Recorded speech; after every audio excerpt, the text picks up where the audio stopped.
গতকালকে আমাদের মাননীয় সড়ক মন্ত্রী ঈদ যাত্রা সম্পর্কে একটা বিবৃতি দিয়েছেন। সেখানে তিনি বলেছেন যে ঈদ যাত্রার ষষ্ঠী ছিল।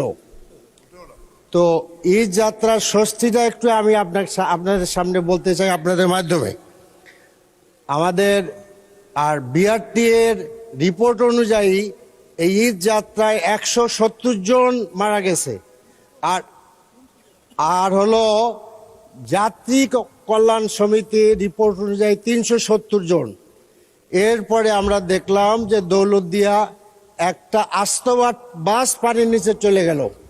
এখন আমাদের সড়ক মন্ত্রী, মাননীয় সড়ক মন্ত্রী বললেন যে ষষ্ঠী যাত্রা ছিল।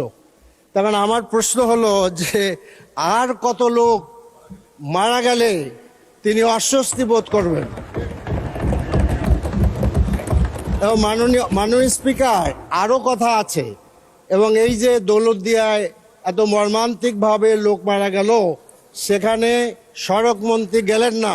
মাননীয় সদস্য, দয়া করে এবারে আপনি একটা নোটিশ প্রদান করতে পারেন বিধি অনুসারে। মৃত্যুবরণ যারা করেছে তাদেরকে মাত্র 25,000 টাকা, জীবনের মূল্য ধরা হইল 25,000 টাকা, আর আহতদের জন্য 15,000 টাকা। মাননীয় সদস্য, আপনি একটা কয়েক সেকেন্ড আপনি নোটিশ প্রদান করতে পারেন, তারপরে আমরা বিবেচনা করব। অসংখ্য ধন্যবাদ মাননীয় সদস্য।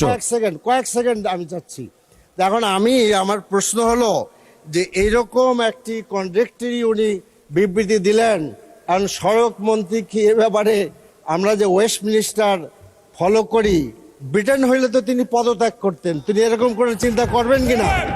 তিনি কোন চিন্তা করবেন কিনা? মাননীয় সদস্য, আপনাকে ধন্যবাদ।